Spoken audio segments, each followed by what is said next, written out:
Bonjour à tous. Bon, il est bientôt 12h30. J'imagine que vous êtes tous un peu crevés. Vous avez faim. Du coup, je vais essayer d'être bref. Ça devrait aller. Et de ne pas trop vous parler de nourriture, mais pour le coup, ça va être plus compliqué. Alors, Food Lab, c'est quoi? Food Lab, c'est l'alliance entre Carrefour, Marmiton, 750 grammes et TradeLab pour servir au mieux la communication digitale des marques alimentaires. Carrefour, on ne les présente plus, c'est 150 millions de passages en caisse tous les mois, environ 13 millions de profils encartés actifs qui représentent quasiment 85% du CA total, puisqu'un encarté a tendance à dépenser plus que la moyenne de la base client. De l'autre côté, on a Marmiton et 750 grammes qui représentent environ 18 millions de visiteurs uniques dédupliqués, ce qui est aussi colossal et ce qui représente en grande partie des gens qui portent la décision d'achat en magasin, au-delà de leurs affinités et de leurs appétences culinaires. Et au milieu, on a donc les équipes Food Lab qui se reposent sur les technologies d'achat programmatique de TradeLab pour opérer des campagnes dans de bonnes conditions. Alors, Food Lab, ça répond à quel problème finalement? Ça répond au grand défi que propose la publicité en ligne aux marques alimentaires, défi qui vient essentiellement de la rupture historiquement à l'œuvre entre environnements digitaux et environnements de distribution en magasin. Alors pour illustrer ça, prenons deux exemples. Marie et Pierre. Marie cherche de plus en plus de recettes pour plats épicés sur Internet, sur Marmiton et 750 grammes a priori, et elle vient de changer de marque pour ses aromates et ses épices. De son côté, Pierre cherche de plus en plus de recettes de cocktails, peut-être qu'il organise aussi de plus en plus de soirées chez lui, et il change régulièrement de marque de whisky. Donc c'est deux exemples intéressants, parce que, en fait, ils ont deux points communs. Déjà, c'est des consommateurs intéressants pour les marques, parce qu'ils ont tendance à acheter beaucoup. Et le deuxième point, c'est qu'ils n'ont pas de préférence de marque vraiment arrêtée. Ils hésitent.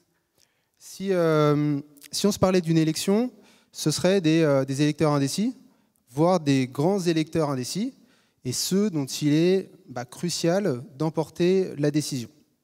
Le problème, c'est qu'avec une rupture entre environnement digital et de communication digitale et environnement magasin, c'est compliqué à trois niveaux. En tant que marque, déjà, on ne peut pas les cibler en ligne.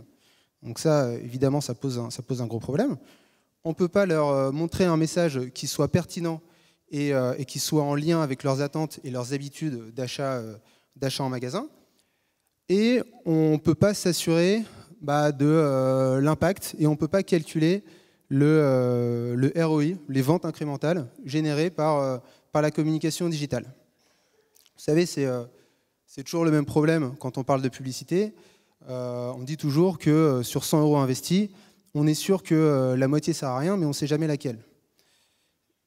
Et la promesse de Food Lab, c'est justement de répondre à ces trois problèmes en offrant donc un périmètre de données colossal sur le ciblage où on va plus ou moins atteindre 100% des Français qui mangent, entre guillemets, avec la donnée 750 grammes Marmiton et Carrefour.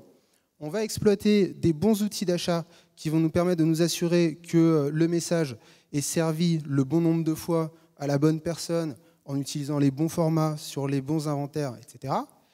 Et on va pouvoir exploiter la donnée Carrefour exclusive pour mesurer l'impact de façon fiable sur les ventes en magasin, et on va en parler un petit peu après. Alors maintenant, la question qu'on peut se poser, finalement, c'est de savoir si Marie et Pierre, c'est des exceptions.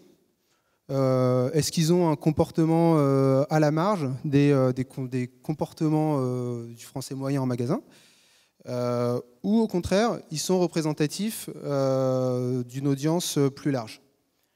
Pour répondre à cette question, ce qu'on a fait, c'est qu'on a interrogé la donnée Carrefour.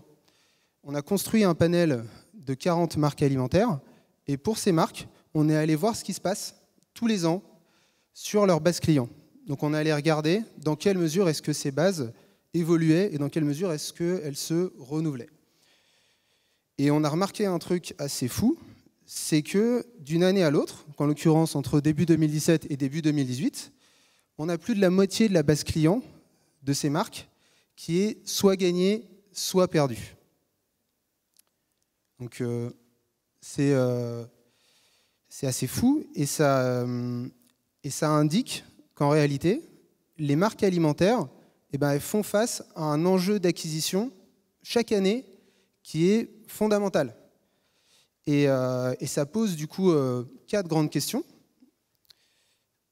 à savoir, mes clients constants, ceux qui sont restés clients d'une année à l'autre, comment est-ce que je peux faire pour les remercier, pour leur confiance, pour qu'ils restent clients l'année prochaine? Mes clients perdus, comment je peux les reconquérir? Mes nouveaux clients, comment je peux les fidéliser? Parce qu'on se rend compte aussi que ces clients, en moyenne, dépensent moins que les clients fidèles, ce qui semble assez intuitif. Et dernier point, comment est-ce que je m'adresse aux gens que je ne connais pas, au reste du monde, aux gens que je connaîtrai peut-être un jour, si j'arrive à leur adresser le bon message. Donc là, avec ces sujets, on rentre vraiment dans le cœur de la proposition de valeur Food Lab, où ce qu'on fait, c'est justement ces diagnostics-là, avec l'annonceur, avec la marque, avec son agence qui connaît ses problématiques marketing par cœur, et on réfléchit à des solutions pour répondre à ces problèmes. Alors maintenant, vous pourriez me dire, c'est bien de faire des diagnostics, et aussi pertinent soit-il, ça ne suffit pas. Il faut trouver des réponses opérationnelles à cet état de fait, à ce taux de renouvellement monstrueux au sein des bases clients de l'alimentaire.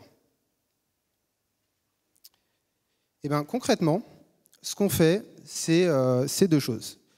Je vais vous en parler juste là.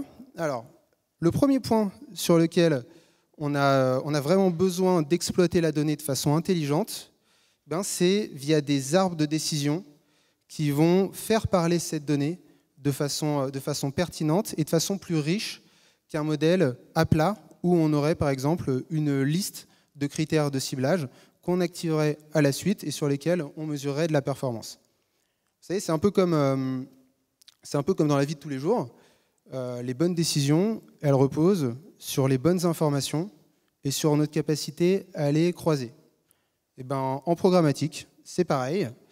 Les décisions d'achat, donc les décisions d'enchères en temps réel, sont d'autant plus pertinentes qu'elles reposent sur un croisement des données pertinentes. Ça va nous permettre de faire 2 choses. Ça va apporter 2 choses.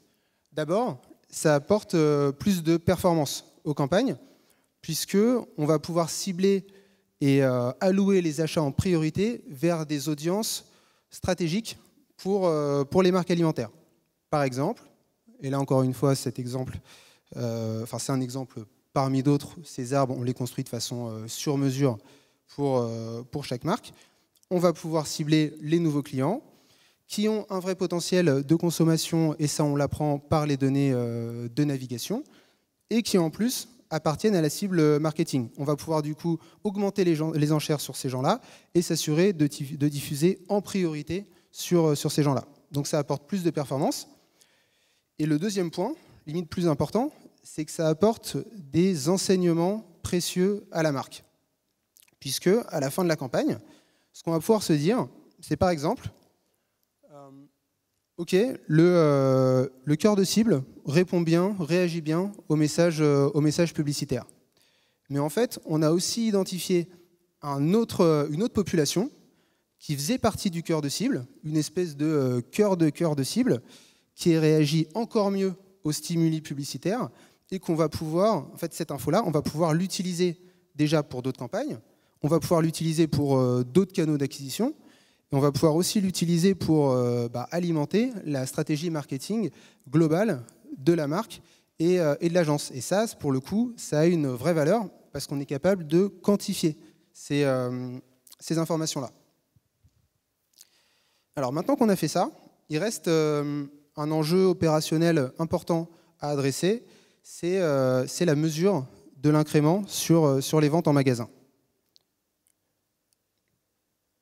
Voilà.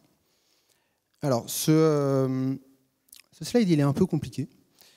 Tout ce qu'on dit ici, c'est qu'on a une méthode qui est fiable, qui est robuste pour mesurer justement de façon statistique l'incrément généré sur les ventes en magasin. Très concrètement, on crée des bassins tests et des bassins témoins et on mesure la différence de comportement d'achat entre les deux groupes pour définir un ROI. Et ça, pour le coup, c'est une petite révolution pour une industrie qui était plutôt habituée à mesurer les performances des campagnes digitales avec des indicateurs très centrés sur le digital, je sais pas, les taux de visibilité, la couverture sur cible digitale, etc. C'est donc ça, Food Lab. Ça part d'un diagnostic, que la publicité en ligne pour les marques alimentaires, c'est compliqué. On y apporte une réponse, c'est l'unification des données de vente physiques en magasin et des données digitales. Et ça implique aussi un engagement, c'est celui d'apporter du ROI sur les ventes en magasin pour que sur 100 € investis via Food Lab, ça en génère 200, 300, 400, je sais pas, on se fixe pas de limite là-dessus. Merci et bon appétit.